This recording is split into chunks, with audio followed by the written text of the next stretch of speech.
Hi, ನಾನು Sandeep from tech in Kannada. ಇವತ್ತು ನನ್ನ ಮುಂದೆ ಪೋಕೋದವರು ಹೊಸದಾಗಿ ಲಾಂಚ್ ಮಾಡಿರುವಂಥ POCO F5 5G ಸ್ಮಾರ್ಟ್ಫೋನ್ ಇದೆ. ಪೋಕೋದವರು ಈ ಸ್ಮಾರ್ಟ್ಫೋನ್ ಫೀಲ್ಡಿಗೆ POCO F1 ಮುಖಾಂತರ ಎಂಟರ್ ಆಗ್ತಾರೆ. POCO F1 ಸ್ಮಾರ್ಟ್ಫೋನ್ ಎಷ್ಟು ಹೆಸರನ್ನ ಮಾಡುತ್ತೆ ಅಂತ ಅಂದರೆ ಆ ಟೈಮಿನ ಫ್ಲಾಗ್ಶಿಪ್ ಕಿಲ್ಲರ್ ಅಂತ ಹೇಳಲಾಗ್ತಾ ಇತ್ತು. ತುಂಬ ಜನಕ್ಕೆ ಆ ಒಂದು POCO F1 ಇಷ್ಟ ಆಗಿತ್ತು.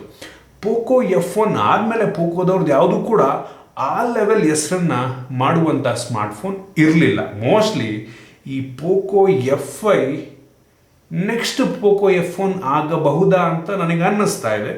ಏನಕ್ಕೆ ಅಂದರೆ ಆ ಲೆವೆಲ್ ಸ್ಪೆಸಿಫಿಕೇಶನ್ನ ಈ ಸ್ಮಾರ್ಟ್ಫೋನಲ್ಲಿ ಕೊಟ್ಟಿದ್ದಾರೆ. ಆ್ಯಕ್ಚುಲಿ ನೀವು ಈಗಲೂ ಸಹ POCO F1 ಸ್ಮಾರ್ಟ್ಫೋನ್ ಪರ್ಚೇಸ್ ಮಾಡ್ಬೋದು.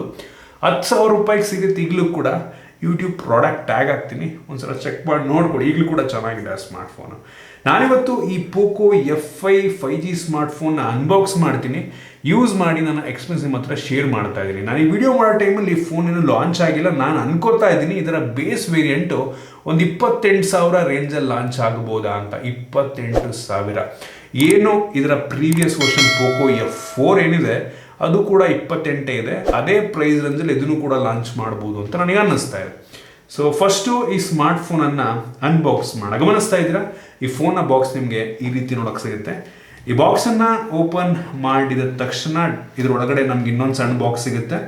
ಅದರಲ್ಲಿ ನಮಗೆ ಒಂದು sim ejection pin, user manual, quick start guide ಮತ್ತು ವಾರಂಟಿ ಕಾರ್ಡ್ ಮತ್ತೊಂದು ಟ್ರಾನ್ಸ್ಪರೆಂಟ್ ಬ್ಯಾಕ್ ಕವರ್ ಸಿಗ್ತಾ ಇದೆ. ಅದರ ಕೆಳಗಡೆ ನಮಗೆ ಡೈರೆಕ್ಟ್ ಆಗಿ ಈ ಸ್ಮಾರ್ಟ್ಫೋನ್ ನೋಡೋಕೆ ಸಿಗುತ್ತೆ. ತುಂಬ ತಿನ್ನಾಗಿದೆ, ಒಂದು ಲೆವೆಲ್ ಲೈಟ್ ವೆಯ್ಟ್ ಅಂತ ಅನ್ನಿಸ್ತಾ ಇದ್ರ ಬಗ್ಗೆ ಆಮೇಲೆ ಮಾತನಾಡ್ತೀನಿ. ಅದರ ಕೆಳಗಡೆ ನಮಗೆ 67 ವ್ಯಾಟ್ನ ಒಂದು ಫಾಸ್ಟ್ ಚಾರ್ಜಿಂಗ್ ಅಡಾಪ್ಟರ್ ಕೊಟ್ಟಿದ್ರೆ ಒಂದು ಒಳ್ಳೆ ವಿಷಯ. ನಂತರ USB Type A ಇಂದ Type C ಚಾರ್ಜಿಂಗ್ ಕೇಬಲ್ ಇದೆ. ಅದನ್ನು ಬಿಟ್ಟರೆ ಬೇರೆ ಏನು ಸಹ ನಮಗೆ ಒಂದು ಬಾಕ್ಸ್ ಒಳಗೆ ಸಿಗ್ತಾ ಇಲ್ಲ.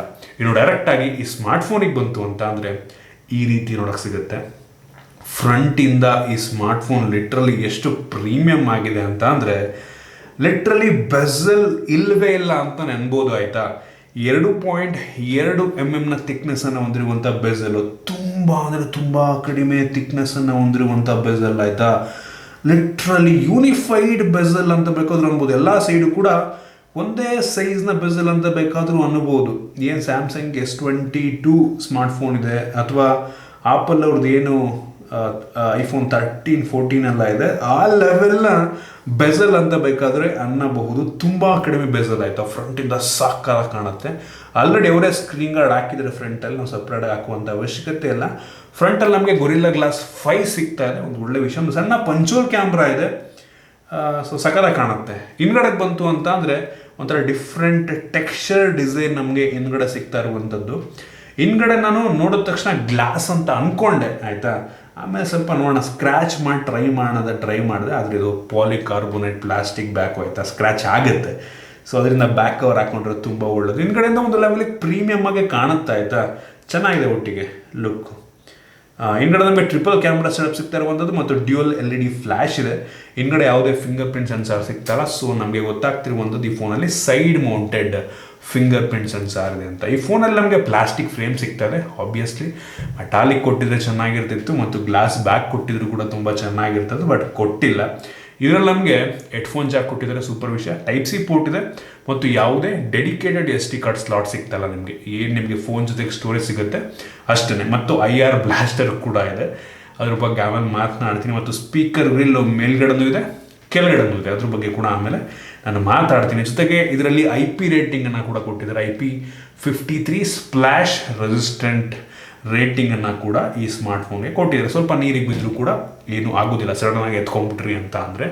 ಮತ್ತು ಈ ಸ್ಮಾರ್ಟ್ಫೋನ್ ನೋಡೋದಕ್ಕೆ ಗ್ಲೋಬಲ್ ಆಗಿ ಲಾಂಚ್ ಆದಂಥ Redmi Note 12 ಟರ್ಬೋ ರೀತಿಯಲ್ಲಿ ಇರುವಂಥದ್ದು. ಅದೇ ಫೋನನ್ನು ನಮ್ಮ ಭಾರತದಲ್ಲಿ ಹೆಸರನ್ನು ಚೇಂಜ್ ಮಾಡಿ POCO F5 ಅಂತ ಲಾಂಚ್ ಮಾಡಿದ್ರೆ ಅಷ್ಟೇ. ಸ್ಪೆಸಿಫಿಕೇಶನ್ ಮಾತ್ರ ಬೆಂಕಿ ಇದೆ. ಆಯಿತಾ, ಅದು ಅಲ್ಲೊಂದು ಬೇರೆ ಇನ್ನೊಂದು ಹೆಸರು ಬೇರೆ ಮ್ಯಾಟ್ರ್ ಆಗಲ್ಲ. ಒಟ್ಟಿಗೆ ನಮ್ಮ ದೇಶದಲ್ಲಂತೂ ಲಾಂಚ್ ಆಗಿಲ್ಲ, ನಮ್ಮ ದೇಶದಲ್ಲಿ ಫಸ್ಟ್ ಟೈಮ್ ಲಾಂಚ್ ಆಗ್ತಿರೋದು. ಸೊ ಸ್ಪೆಸಿಫಿಕೇಶನ್ದು ಬೆಂಕಿ ಇದೆ, ಅದಕ್ಕೆ ನಾನು ಸ್ವಲ್ಪ ಎಕ್ಸೈಟ್ ಆಗಿದ್ದೀನಿ.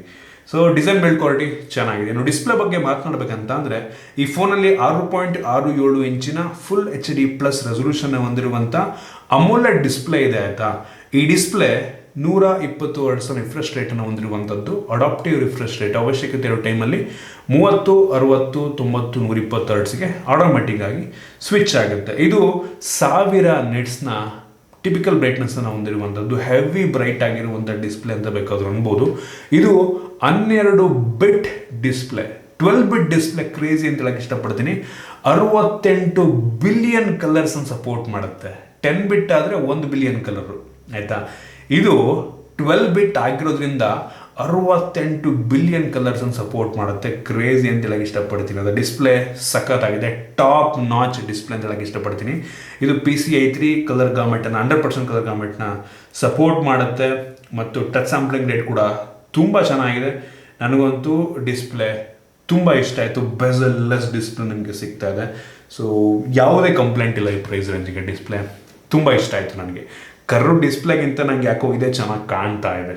ಇನ್ನು ವೇರಿಯಂಟ್ಗಳ ಬಗ್ಗೆ ಮಾತನಾಡಬೇಕಂತ ಅಂದರೆ ನನಗನ್ನಿಸ್ದಂಗೆ up to 12 GB RAM variant ಸಿಗುತ್ತೆ ನಿಮಗೆ ಇದರಲ್ಲಿ, ಮತ್ತು 256 GB ಎಷ್ಟಿರಬಹುದು. 512 GB ಲಾಂಚ್ ಮಾಡಿದ್ರು ಮಾಡಬಹುದು ನಂಗೆ ಅನ್ನಿಸ್ದಂಗೆ.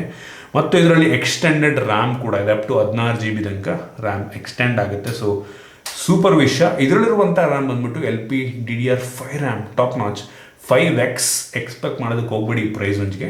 DDR5 ರ್ಯಾಮ್ ಕೂಡ ಸೂಪರ್. ಮತ್ತು ಸ್ಟೋರೇಜ್ ಟೈಪ್ ಬಂದ್ಬಿಟ್ಟು UFS 3.1 ಸ್ಟೋರೇಜ್, ಇದು ಕೂಡ ಒಂದು ಲೆವೆಲಿಗೆ ಟಾಪ್ ನಾಚ್. 4.0 ಎಕ್ಸ್ಪೆಕ್ಟ್ ಮಾಡೋದಕ್ಕೆ ಹೋಗ್ಬೇಡಿ ಈ ಬೆಲೆಗೆ. ಸೊ ಕಾಂಪ್ರಮೈಸ್ ಮಾಡಿಲ್ಲ ಅಂತ ನಾನು ಹೇಳಕ್ಕೆ ಇಷ್ಟಪಡ್ತೀನಿ. ಸ್ಟೋರೇಜ್ ಮತ್ತು ರ್ಯಾಮಲ್ಲಿ ಸೂಪರ್. ಇನ್ನು ಡೈರೆಕ್ಟಾಗಿ ಪ್ರೊಸೆಸರ್ ಬಗ್ಗೆ ಮಾತನಾಡಬೇಕು ಅಂತ ಅಂದರೆ ಕ್ರೇಜಿ ಅಂತ ಹೇಳಕ್ಕೆ ಇಷ್ಟಪಡ್ತೀನಿ. ಪ್ರೈಸ್ ರೇಂಜ್ಗೆ ಈ ಲೆವೆಲ್ ಪರ್ಫಾರ್ಮೆನ್ಸ್ ನಾನು ಎಕ್ಸ್ಪೆಕ್ಟ್ ಮಾಡಿರಲಿಲ್ಲ. ಹೊಸ ಪ್ರೊಸೆಸರು ಸ್ನ್ಯಾಪ್ಡ್ರ್ಯಾಗನಿಂದು 7+ Gen 2 ಪ್ರೊಸೆಸರ್, ಹೊಸ ಪ್ರೊಸೆಸರ್. ನಾನು ಅಂಥದ್ದು ಬೆಂಚ್ ಮಾರ್ಕ್ ಚೆಕ್ ಮಾಡ್ದಂಗೆ ಸುಮಾರು 9,60,70,70,000 ತನಕ ರೇಟಿಂಗ್ ಕೊಡುತ್ತೆ. 9 ಲಕ್ಷ ಗುರು, ಯಪ್ಪ, approximately close to 10 lakh rating ಅಂತ ಅಂದರೆ ಲೆಕ್ಕ ಕೊಡಿ. 10 ಲಕ್ಷ. ನಿಮಗೆ 8 Gen 1 ಕೂಡ ನಿಮ್ಗೆ ಅಷ್ಟೇ ಪರ್ಫಾರ್ಮೆನ್ಸ್ ಕೊಡುತ್ತೆ, 7+ Gen 2 ಅಷ್ಟೇ ಪರ್ಫಾರ್ಮೆನ್ಸ್ ಕೊಡುತ್ತೆ. ಟಾಪ್ ನಾಚ್ ಅಂತ ಹೇಳಕ್ಕೆ ಇಷ್ಟಪಡ್ತೀನಿ. One of the most powerful phone ಈ ಪ್ರೈಸ್ ರೇಂಜ್ಗೆ ಅಂತ ಬೇಕಾದ್ರೆ ಅನ್ಬೋದು. ಕ್ರೇಜಿ 4 ನ್ಯಾನೋಮೀಟರ್ ಟೆಕ್ನಾಲಜಿಯೊಂದಿಗೆ ಬಿಲ್ಡ್ ಆಗಿರುವಂಥ ಪ್ರೊಸೆಸರ್, ಹೆವಿ ಪರ್ಫಾರ್ಮಿಂಗ್ ಪ್ರೊಸೆಸರ್ ಅಂತ ಹೇಳಕ್ಕೆ ಇಷ್ಟಪಡ್ತೀನಿ. ಅಷ್ಟೊಂದು ಹೀಟ್ ಆಗುತ್ತೆ ಅಂತ ಕೂಡ ಅನಿಸಿಲ್ಲ ನನಗೆ. ಇದರೊಳಗೆ ವ್ಯಾಕ್ಯೂಮ್ ಚೇಂಬರ್ ಎಲ್ಲ ಹಾಕಿದ್ದಾರೆ ಕೂಲ್ ಮಾಡೋದಕ್ಕೆಲ್ಲ. ಒಟ್ಟಿಗೆ ಸೂಪರ್. ಏನೋ 14 ಲೇಯರ್ ಗ್ರಾಫೈಟ್ ಶೀಟನ್ನು ಹಾಕ್ಬಿಟ್ಟು ಕೂಲ್ ಮಾಡ್ತಾರೆ ಒಳಗಡೆ. ಅಂದರೆ ಒಂದು ರೀತಿ ಕಾಪರ್ ಚೇಂಬರ್ ಇರುತ್ತೆ ಒಳಗಡೆ. ಸೊ ಆ ಮುಖಾಂತರ ಫೋನ್ ಜಾಸ್ತಿ ಹೀಟ್ ಆಗಲ್ಲ ಅಂತ ಕೂಡ ಅಂತ ಇದ್ದಾರೆ. ಒಂದು ಒಳ್ಳೆ ವಿಷಯ. ಈ ಪ್ರೊಸೆಸರಲ್ಲಿ ನೀವು ಆರಾಮಾಗಿ ಯಾವ ಒಂದು ಗೇಮ್ ಬೇಕಾದರೂ ಸ್ಮೂತಾಗಿ ಆಡ್ಬೋದು, ಯಾವ ಅಪ್ಲಿಕೇಶನ್ ಬೇಕಾದ್ರೂ ಸ್ಮೂತಾಗಿ ಆಡ್ಬೋದು. ಸೊ ಒಂದು ಥರ ಫ್ಲ್ಯಾಗ್ಶಿಪ್ ಪ್ರೊಸೆಸರ್ ಅಂತಲೇ ಬೇಕಾದರೂ ಅನ್ಬೋದು. ಕ್ರೇಜಿ, ತುಂಬ ಅಂದರೆ ತುಂಬ ಇಂಪ್ರೆಸ್ ಮಾಡ್ತು ನನಗೆ. ಎಲ್ಲ ಹೈ ಅಲ್ಟ್ರಾ ಸೆಟ್ಟಿಂಗಲ್ಲಿ ಗೇಮ್ಸ್ಕೊಂಡು ನೀವು ಆಡ್ಕೊಬೋದು. ಇನ್ನು ಈ ಫೋನ್ನ ಕ್ಯಾಮರಾಗೆ ಬಂತು ಅಂತ ಅಂದರೆ ರೇರಲ್ಲಿ 3 ಕ್ಯಾಮ್ರಾ ಇದೆ. ಅದರಲ್ಲಿ ಮೈನ್ ಸೆನ್ಸರ್ ಬಂದುಬಿಟ್ಟು 64 ಮೆಗಾಪಿಕ್ಸೆಲ್ನ ಮೈನ್ ಸೆನ್ಸರ್. ಇದು ಆಪ್ಟಿಕಲ್ ಇಮೇಜ್ ಸ್ಟೆಬಿಲೈಸೇಷನ್ ಹೊಂದಿರುವಂಥದ್ದು ಸೂಪರ್ ವಿಷಯ. ಇದು ತೆಗೆಯುವಂಥ ಫೋಟೋ ಡೇ ಲೈಟ್ ಮತ್ತು ಲೋ ಲೈಟಲ್ಲಿ ಒಂದು ಲೆವೆಲಿಗೆ ಚೆನ್ನಾಗಿ ತೆಗೆಯುತ್ತೆ, ಆಯಿತಾ. ಡೇ ಲೈಟಲ್ಲಿ ಸಖತ್ತಾಗಿ ತೆಗೆಯುತ್ತೆ, ಲೋ ಲೈಟ್ ಪರವಾಗಿಲ್ಲ ಅಂತೀನಿ, ಆಯಿತಾ. ಸೊ ನಾನು 50-60 ಸಾವಿರ ರೇಂಜಿನ ಫೋನಿಗೆ ಕಂಪೇರ್ ಮಾಡೋದಕ್ಕೆ ಆಗೋದಿಲ್ಲ. ಈ ಪ್ರೈಸ್ ರೇಂಜಿಗೆ ನನಗೆ ಓಕೆ ಅಂತ ಅನ್ನಿಸ್ತು. ಡೇ ಲೈಟಲ್ಲಂತೂ ಸೂಪರಾಗಿ ತೆಗೆಯುತ್ತೆ. ಮತ್ತು 8 ಮೆಗಾಪಿಕ್ಸೆಲಿಂದು ಅಲ್ಟ್ರಾ ವೈಡ್ ಆ್ಯಂಗಲ್ ಲೆನ್ಸ್ ಇದೆ, ತುಂಬ ವೈಡ್ ಆಗಿದೆ. ಕ್ಲಾರಿಟಿ ಡೇ ಲೈಟಲ್ಲಿ ಓಕೆ ಅನ್ನಿಸ್ತು, ಲೋ ಲೈಟಲ್ಲಿ ಸ್ವಲ್ಪ ಗ್ರೇನ್ಸ್ ನಿಮಗೆ ಬರಬಹುದು. ಮತ್ತು ಇನ್ನೊಂದು 2 ಮೆಗಾಪಿಕ್ಸೆಲ್ ಒಂದು ಮ್ಯಾಕ್ರೋ ಲೆನ್ಸ್ ಇದೆ. ಆ ಮ್ಯಾಕ್ರೋ ಶಾಟ್ ನಾನು ನಿಮಗೆ ತೋರಿಸ್ತಾ ಇದ್ದೀನಿ, ಪರವಾಗಿಲ್ಲ ಅಂತೀನಿ. ಇಂಪ್ರೆಸಿವ್ ಅಲ್ಲ, ಪರವಾಗಿಲ್ಲ ಒಂದು ಲೆವೆಲ್ಗೆ. ನನಗೆ ಫ್ರಂಟ್ ಕ್ಯಾಮ್ರಾ ತುಂಬ ಇಷ್ಟ ಆಯಿತು. ಒಂದು ಲೆವೆಲಿಗೆ ವೈಡ್ ಆಗಿದೆ, ಕ್ಲಾರಿಟಿ ಕೂಡ ಚೆನ್ನಾಗಿದೆ ಮತ್ತು ಒಂದು ಸ್ವಲ್ಪ ಚೆನ್ನಾಗಿ ಕಾಣೋ ರೀತಿ ಫೋಟೋವನ್ನು ತೆಗಿತ್ತು. ಅದರಿಂದ ಫ್ರಂಟ್ ಕ್ಯಾಮ್ರಾ ಇಷ್ಟ ಆಯಿತು. 16 ಮೆಗಾಪಿಕ್ಸೆಲ್ನ ಫ್ರಂಟ್ ಕ್ಯಾಮ್ರಾ ಈ ಒಂದು ಸ್ಮಾರ್ಟ್ಫೋನ್ ಇದೆ. ಸೊ ಈ ಒಂದು rear camera 4K video record ಮಾಡಿದ್ರೆ, front camera full HD 60 FPS video record ಮಾಡುತ್ತೆ. ಕ್ಲಾರಿಟಿ ಪರವಾಗಿಲ್ಲ ಅನ್ನಿಸ್ತು. ರೇರ್ ವಿಡಿಯೋ ಕ್ಲಾರಿಟಿ ಚೆನ್ನಾಗಿದೆ. ಇದು ಆಪ್ಟಿಕಲ್ ಇಮೇಜ್ ಸ್ಟೆಬಿಲೈಸೇಷನ್ ಹೊಂದಿರೋದ್ರಿಂದ ಸ್ಟೇಬಲ್ ವಿಡಿಯೋ ಶಾರ್ಟ್ಸನ್ನು ನಿಮಗೆ ನೀಡುತ್ತೆ. ಮತ್ತು ಲೋ ಲೈಟಲ್ಲಿ ಒಂದು ಥರ ಲಾಂಗ್ ಎಕ್ಸ್ಪೋಜರ್ ಶಾರ್ಟನ್ನು ತೆಗೆದು ನಿಮಗೆ ಸ್ವಲ್ಪ ಶೇಕ್ ಆದರೂ ಕೂಡ ಬ್ಲರ್ರಿ ಇಮೇಜ್ ಅನಿಸಲ್ಲ ಕತ್ಲಲ್ಲೂ ಕೂಡ. ಏನಕ್ಕೆ ಅಂದರೆ OIS ಇರೋದ್ರಿಂದ, ಆಯಿತಾ. ಸೊ ಕ್ಯಾಮ್ರಾ ಪರವಾಗಿಲ್ಲ ಅಂತೀನಿ. ಇಂಪ್ರೆಸಿವ್ ಬೆಂಕಿ ಅಂತನಲ್ಲ, ಬೆಲೆಗೆ ಒಂದು ಲೆವೆಲಿಗೆ ಚೆನ್ನಾಗಿದೆ ಅಂತ ಅನ್ನಿಸ್ತು. ಸೊ ನೀವು 28,000 ದುಡ್ಡು ಕೊಟ್ಬಿಟ್ಟು 60,000 70,000 ರೇಂಜಿನ ಪರ್ಫಾರ್ಮೆನ್ಸನ್ನು ಎಕ್ಸ್ಪೆಕ್ಟ್ ಮಾಡೋದಕ್ಕಾಗಲ್ಲ ಕ್ಯಾಮ್ರಾದಲ್ಲಿ. ಸೊ ಈ ಬೆಲೆಗೆ ಚೆನ್ನಾಗಿದೆ, ಪರವಾಗಿಲ್ಲ ಅನ್ನಿಸ್ತು ನನಗೆ. ಇನ್ನು ಸೆಕ್ಯೂರಿಟಿ ಬಗ್ಗೆ ಮಾತನಾಡಬೇಕಂತ ಅಂದರೆ ಈ ಫೋನಲ್ಲಿ side mounted fingerprint sensor ಇದೆ. ತುಂಬ ಫಾಸ್ಟ್ ಆಗಿದೆ, ತುಂಬ ಕನ್ವೀನಿಯೆಂಟ್ ಕೂಡ. ಇನ್ ಡಿಸ್ಪ್ಲೇಗಿಂತ ನನಗೆ ಈ ಸೈಡ್ ಮೌಂಟೆಡೇ ತುಂಬ ಕನ್ವೀನಿಯೆಂಟ್ ಅಂತ ಅನಿಸುತ್ತೆ. ಮತ್ತು ಫೇಸ್ ಅನ್ಲಾಕ್ ಕೂಡ ಇದೆ, ಇದು ಕೂಡ ತುಂಬ ಫಾಸ್ಟಾಗಿ ಅನ್ಲಾಕನ್ನು ಮಾಡುತ್ತೆ. ಗಮನಿಸ್ತಾ ಇದ್ದೀರಾ, ತುಂಬ ಫಾಸ್ಟ್ ಆಗಿದೆ, ಹೆವಿ ಫಾಸ್ಟ್ ಆಗಿದೆ. ಇನ್ನು ಬ್ಯಾಟ್ರಿ ಬಗ್ಗೆ ಮಾತನಾಡಬೇಕಂತ ಅಂದರೆ ಈ ಫೋನಲ್ಲಿ 5000 mAh ಕೆಪಾಸಿಟಿಯ ಬ್ಯಾಟ್ರಿ ಇದೆ. ತುಂಬ ತಿನ್ನಾಗಿದ್ರು ಕೂಡ 5000 mAh ಕೆಪಾಸಿಟಿ ಬ್ಯಾಟ್ರಿ ಹಾಕಿದ್ದಾರೆ. ಮತ್ತು ಬಾಕ್ಸ್ ಒಳಗೆ 67 ವ್ಯಾಟ್ನ ಚಾರ್ಜರ್ನ ಕೂಡ ಕೊಟ್ಟಿದ್ದಾರೆ.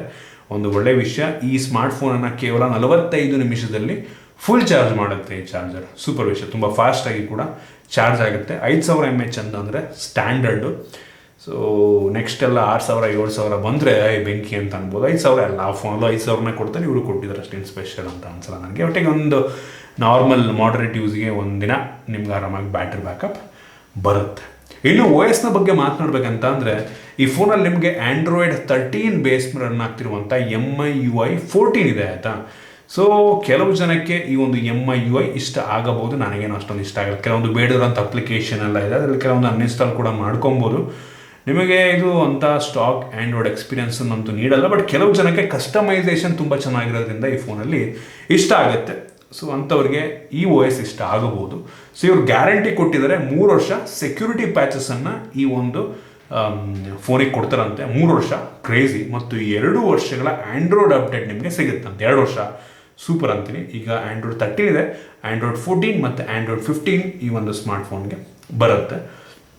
ಸಾಕು ನಂಗೆ ಅನ್ನಿಸ್ತಂಗೆ 2 ವರ್ಷ ಕೊಟ್ಟರೆ ಬೇಜಾನು. ಆ್ಯಂಡ್ರಾಯ್ಡ್ ಫೋನ್ಗಳಲ್ಲಿ ಅಷ್ಟು ಕೊಟ್ಟರೆ ದೊಡ್ಡ ವಿಷಯ ಆಯಿತಾ. ಸೊ ಓಕೆ ಅಂತೀನಿ. ಇನ್ನೂ ಸ್ಪೀಕರ್ ಬಗ್ಗೆ ಮಾತನಾಡಬೇಕಂತ ಅಂದರೆ ಈ ಫೋನಲ್ಲಿ ನಮಗೆ ಸ್ಟೀರಿಯೋ ಸ್ಪೀಕರ್ ಸಿಗ್ತದೆ, 2 ಸ್ಪೀಕರು, ಬಾಟಮ್ ಫೈರಿಂಗ್ ಒಂದು, ಮೇಲ್ಗಡೆ ಇನ್ನೊಂದು ಸ್ಪೀಕರ್ ಇದೆ. ಇದು ಡಾಲ್ಬಿ ಅಟ್ಮೋಸನ್ನು ಸಪೋರ್ಟ್ ಮಾಡುತ್ತೆ, ಸೂಪರ್ ವಿಷಯ. ಸೊ ಕ್ಲಾರಿಟಿ ತುಂಬ ಚೆನ್ನಾಗಿದೆ, ಒಂದು ಲೆವೆಲಿಗೆ ಜೋರ ಕೂಡ ಕೇಳುತ್ತೆ, ಇಷ್ಟ ಆಯ್ತು ನನಗೆ. ಇದರಲ್ಲಿ ಡ್ಯುಯಲ್ ಬ್ಯಾಂಡ್ ವೈಫೈನ ಜೊತೆಗೆ ವೈಫೈ 6E ಕೂಡ ಇರುವಂಥದ್ದು, 6 ಕೂಡ ಸಪೋರ್ಟ್ ಆಗುತ್ತೆ, ಸೂಪರ್. ಮತ್ತು ಬ್ಲೂಟೂತ್ 5.3 ಕೂಡ ಇದೆ. ಕ್ಯಾರಿಯರ್ ಅಗ್ರಿಗೇಷನ್ ಸಪೋರ್ಟ್ ಆಗುತ್ತೆ. ಸುಮಾರು 12 5G ಬ್ಯಾಂಡ್ಸ್ಗಳು ಕೂಡ ಇದೆ. ಸೊ ನಮ್ಮ ದೇಶದ್ದು ಜಿಯೋ ಏರ್ಟೆಲ್ ಅವ್ರದ್ದೆಲ್ಲ ಸಿಮ್ ಹಾಕೋದು ಕೆಲಸವನ್ನು ಮಾಡುತ್ತೆ, ತಲೆ ಕೆಡಿಸ್ಕೊಳ್ಳೋ ಅವಶ್ಯಕತೆ ಇಲ್ಲ.